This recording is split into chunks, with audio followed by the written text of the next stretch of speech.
Hai. Assalamualaikum murid-murid dan selamat sejahtera. Cikgu nampak semua sihat hari ini. Tak sabar ya untuk belajar bersama-sama Cikgu Ros. Alhamdulillah. Hari ini kita belajar cara untuk membuat ulasan bersama Cikgu Rosliza binti Muhammad Razzi. Cikgu mengajar di Sekolah Kebangsaan Puchong Indah. Cikgu yakin semua murid telah bersedia untuk memulakan pembelajaran pada hari ini. Oh, dah sediakan buku nota dan pensel? Ayuh, kita belajar. Sebelum itu, Cikgu Ros harap setelah pembelajaran ini berakhir, murid-murid akan dapat capai 3 objektif. Apakah objektif itu? Pertama, mengenal pasti isi atau idea tersurat. Kedua, menyatakan isi atau idea tersirat. Dan yang ketiga, menulis isi atau idea tersurat dan tersirat dalam perenggan. Sebelum Cikgu Ros mulakan pembelajaran, jom saksikan klip video.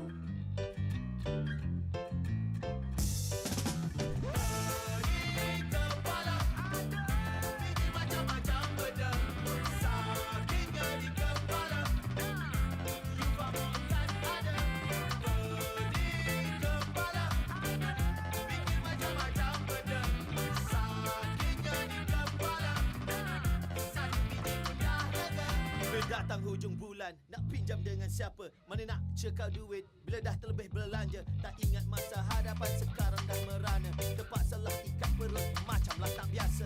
Tambah ribut bila bank asyik call. Tak kredit lebih limit belanja awet dekat mall. Tak campur lagi hutang pemain kereta overhaul. Kepala dah melantur macam bola football. Cerah gelap, hitam putih macam itu piramid. Jam nak lelap, cuba nak diri dan try buat sini. Beri kepala, fikir macam-macam benda. Sakitnya di kepala, lupa montan ada. Beri kepala, fikir macam-macam benda. Sakitnya di kepala, satu biji pun dah lega. Murid-murid, klip video yang kita lihat sebentar tadi adalah berkenaan dengan sakit kepala. Kenapa ya kita sakit kepala? Cikgu Ros tahu. Mesti pening sebab tak tahu bagaimana nak buat ulasan. Kan? Jangan terlalu stres ya murid-murid.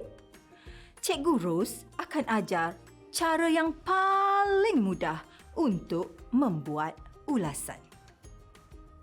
Jadi, kekal bersama Cikgu Ros hingga ke akhir program. Murid-murid, bagaimanakah cara untuk membuat rumusan atau ulasan? Dah sedia untuk bersama-sama Cikgu Ros? Ayuh, kita mulakan. Ulasan yang baik mengandungi 3 perenggan, iaitu pertama, pendahuluan. Yang kedua, isi-isi. Dan yang ketiga, penutupan. Murid-murid, pertama sekali apabila kamu mendapat soalan ulasan, baca dan fahamkan arahan soalan sebaik-baik mungkin. Perhatikan dengan teliti terhadap bahan rangsangan yang diberikan, sama ada gambar, teks ataupun gambar rajah. Di sini, Cikgu Ros tunjukkan satu contoh soalan ulasan. Pertama sekali, Cikgu Ros akan terangkan cara menulis pendahuluan. Mula-mula, tulis semula arahan soalan. Arahan soalan berada pada ayat yang pertama.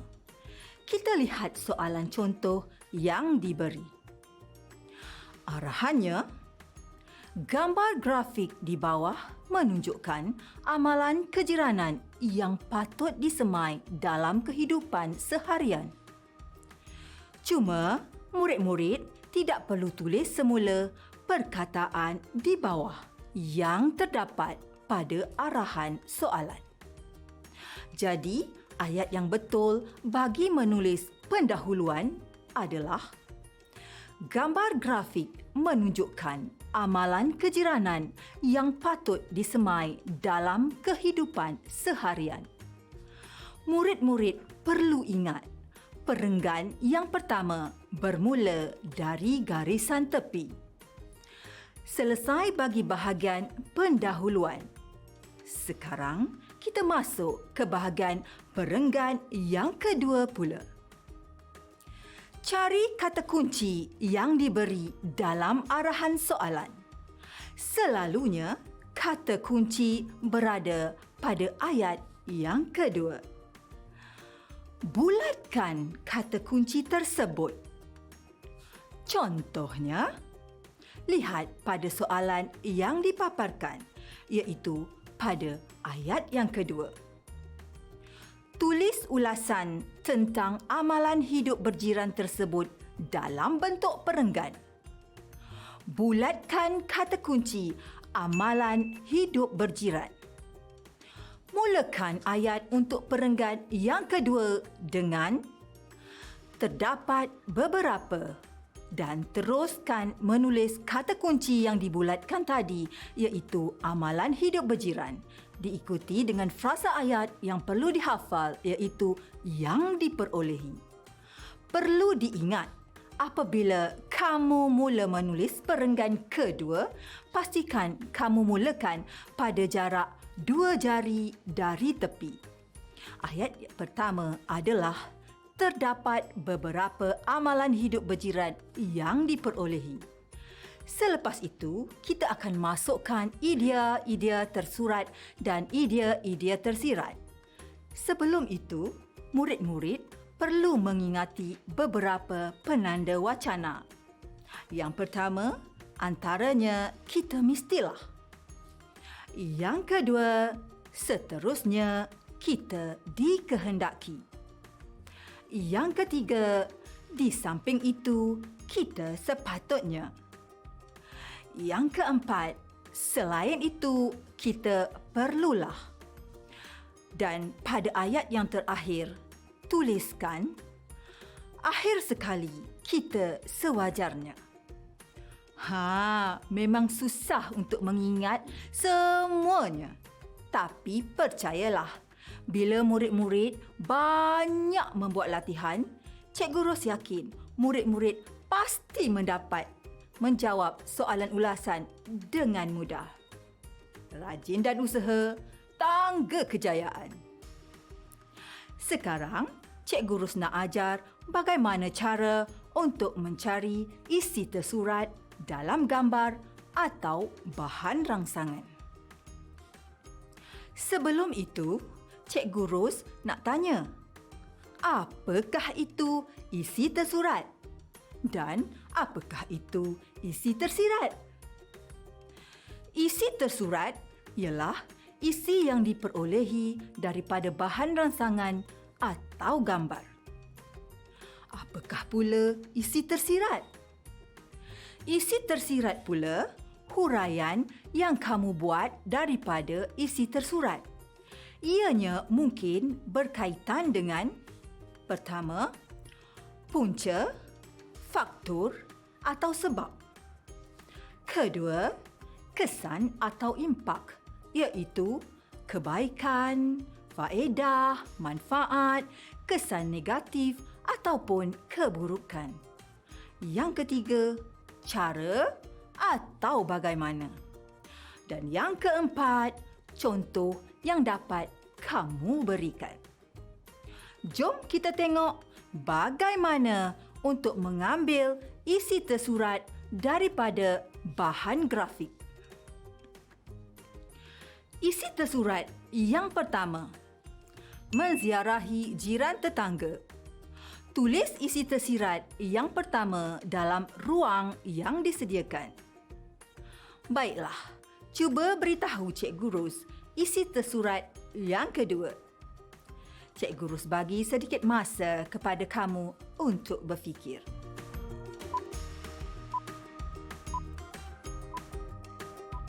Bagus. Cikgu Ros bagi 1 hati. Jawapannya bertegur sapa dengan jiran. Sekarang, cari isi tersurat yang ketiga pula. Cikgu Ros bagi sedikit masa lagi kepada kamu.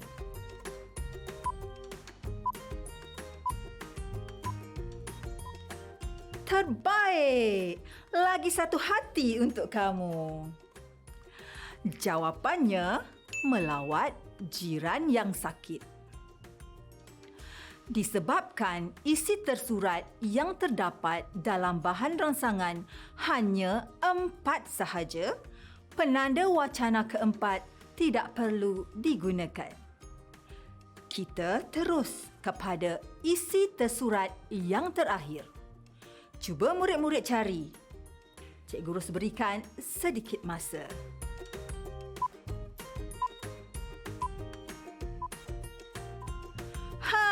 Pandai pun. Cikgu Ros berikan 2 hati kepada kamu. Jawapannya, menolong jiran yang ingin berpindah.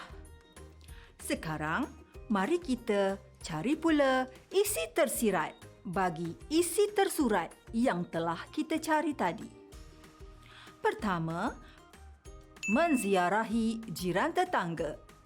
Bagaimanakah kita hendak memasukkan huraian bagi isi tersurat tersebut? Kita boleh meletakkan kata hubung untuk melengkapkan isi tersurat dengan isi tersirat menjadi 1 ayat yang lengkap.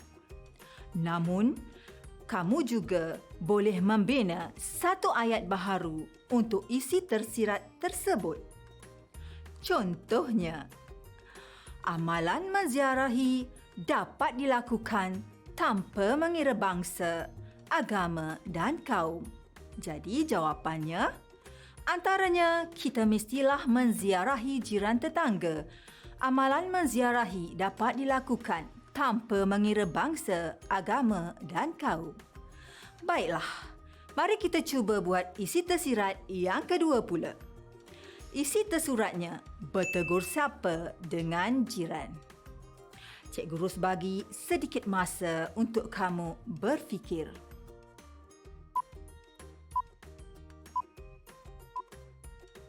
Mengapa kita mesti bertegur sapa dengan jiran? Pandainya!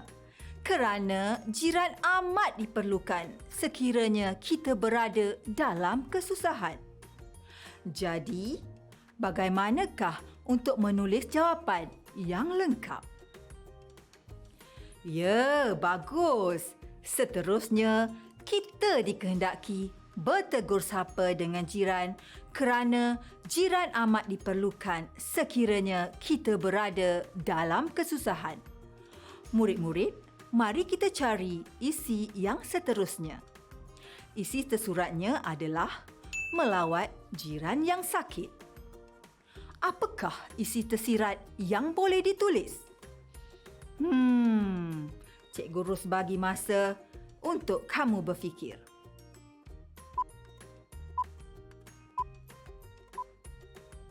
Wah, kamu semakin bagus. Jawapannya, bagi menunjukkan rasa simpati dan prihatin terhadap jiran kita. Cuba bina ayat yang lengkap bagi isi tersurat dan isi tersirat. Ya, betul. Di samping itu, kita sepatutnya melawat jiran yang sakit bagi menunjukkan rasa simpati dan prihatin terhadap jiran kita. Baiklah murid-murid, kita telah sampai ke ayat yang terakhir untuk perenggan yang kedua. Apakah penanda wacana yang sesuai digunakan untuk menutup perenggan yang terakhir ini? Bagus murid-murid. Kita gunakan penanda wacana akhir sekali kita sewajarnya. Sambung frasa itu dengan isi atau idea tersurat. Ya, betul. Menolong jiran yang berpindah. Sekarang, mari kita fikirkan apakah isi atau idea tersirat yang sesuai. Mengapakah kita perlu menolong jiran tetangga kita?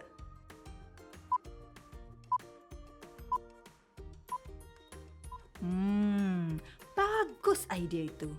Cikgu Ros bagi satu hati. Kita perlu menolong jiran tetangga untuk meringankan kerja mereka. Sekarang, mari kita lengkapkan ayat yang terakhir ini bersama-sama. Akhir sekali, kita sewajarnya menolong jiran yang berpindah untuk meringankan kerja mereka.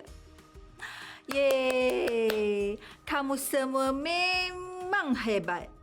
Sebentar tadi, kita telah mengumpulkan semua maklumat tentang isi atau idea tersurat bersama dengan isi atau idea tersirat. Cikgu Ros amat bangga kerana murid-murid faham bagaimana untuk mendapatkan isi atau idea tersurat dalam bahan rangsangan. Lebih membanggakan, murid-murid sudah dapat menggabungkan isi atau idea tersurat dengan isi atau idea tersirat. Sekarang, mari kita rangkumkan kesemua isi dan idea untuk menulis ulasan perenggan yang kedua. Untuk memulakan perenggan kedua, kita tuliskan frasa ayat yang perlu dihafal tadi. Jangan lupa ya, mulakan perenggan kedua pada jarak 2 jari dari tepi. Ayat yang pertama, terdapat beberapa amalan hidup berjiran yang diperolehi. Sambungkan dengan penanda wacana yang pertama, iaitu antaranya kita mestilah menziarahi jiran tetangga. Amalan menziarahi dapat dilakukan tanpa mengira bangsa, agama dan kaum. Kemudian, kita tulis pula ayat yang ketiga. Seterusnya, kita dikehendaki bertegur sapa dengan jiran kerana jiran amat diperlukan sekiranya kita berada dalam kesusahan. Bagi ayat yang seterusnya, ambil penanda wacana yang ketiga. Di samping itu, kita sepatutnya melawat jiran yang sakit bagi menunjukkan rasa simpati dan prihatin terhadap jiran kita. Bagi ayat yang terakhir untuk perenggan kedua, tulislah: akhir sekali, kita sewajarnya menolong jiran yang berpindah untuk meringankan kerja mereka. Sekarang, mari kita baca bersama-sama perenggan yang kedua. Terdapat beberapa amalan hidup berjiran yang diperolehi. Antaranya, kita mestilah menziarahi jiran tetangga. Amalan menziarahi dapat dilakukan tanpa mengira bangsa, agama dan kaum. Seterusnya, kita dikehendaki bertegur sapa dengan jiran kerana jiran amat diperlukan sekiranya kita berada dalam kesusahan. Di samping itu, kita sepatutnya melawat jiran yang sakit bagi menunjukkan rasa simpati dan prihatin terhadap jiran kita.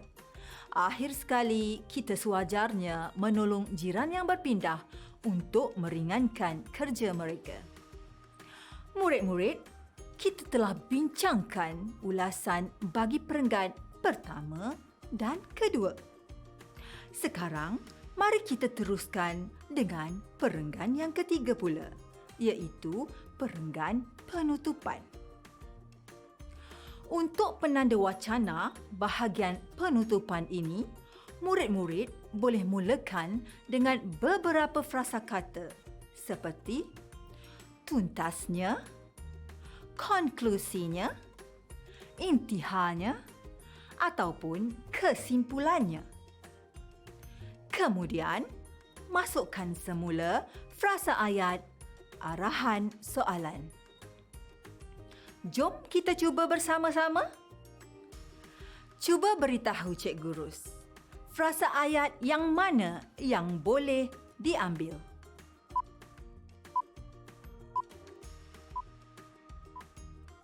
Ya, betul. Kita ambil frasa amalan berjiran patut disemai dalam kehidupan seharian. Jadi, ayat yang lengkap adalah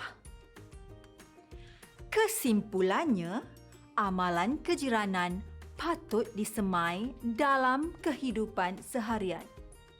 Cik Gurus gunakan penanda wacana kesimpulannya. Jangan lupa ya murid-murid, mulakan perenggan yang ketiga pada jarak 2 jari dari tepi. Kemudian, murid-murid cari pepatah yang sesuai dengan kehidupan berjiran. Siapa boleh bantu Cik Gurus? Betul tu Amira. Pepatah yang paling sesuai adalah jiran sepakat membawa berkat. Jadi, ayat yang lengkap adalah bak kata pepatah, jiran sepakat membawa berkat. Jom kita baca bersama-sama perenggan yang terakhir ini. Kesimpulannya, amalan kejiranan patut disemai dalam kehidupan seharian. Bak kata pepatah, jiran sepakat membawa berkat. Murid-murid yang Cik Guru sayang, kita telah membincangkan ketiga-tiga perenggan untuk menulis ulasan. Sekarang, mari kita baca bersama-sama keseluruhan ulasan yang telah kita buat sebentar tadi. Jom. Gambar grafik menunjukkan amalan kejiranan yang patut disemai dalam kehidupan seharian. Terdapat beberapa amalan hidup berjiran yang diperolehi. Antaranya, kita mestilah menziarahi jiran tetangga. Amalan menziarahi dapat dilakukan tanpa mengira bangsa, agama dan kaum. Seterusnya, kita dikehendaki bertegur sapa dengan jiran kerana jiran amat diperlukan sekiranya kita berada dalam kesusahan. Di samping itu, kita sepatutnya melawat jiran yang sakit bagi menunjukkan rasa simpati dan prihatin terhadap jiran kita. Akhir sekali, kita sewajarnya menolong jiran yang berpindah untuk meringankan kerja mereka. Kesimpulannya, amalan kejiranan patut disemai dalam kehidupan seharian. Bak kata pepatah, jiran sepakat membawa berkat. Murid-murid, kita harus ingat, selain daripada keluarga, jiran merupakan orang yang paling hampir dalam kehidupan kita. Sekiranya berlaku sebarang musibah, jiranlah orang yang pertama sekali yang akan datang membantu. Jadi, kita harus berbaik-baik dengan jiran tetangga kita. Kita perlu menjaga hati dan bertegur sapa dengan jiran kita. Bak kata pepatah, hati gajah sama dilapah, hati kuman sama dicecah. Baiklah murid-murid, cikgu harap murid-murid sudah faham dan jelas pembelajaran kita pada hari ini, iaitu bagaimana untuk membuat ulasan yang mudah. Sebagai rumusan, Cik Gurus ingin ingatkan semula beberapa perkara. Pertama, murid-murid perlu mencari kata kunci untuk membuat pendahuluan. Kedua, murid-murid harus mengenal pasti isi-isi atau idea-idea tersurat yang mana murid-murid boleh ambil dari bahan rangsangan.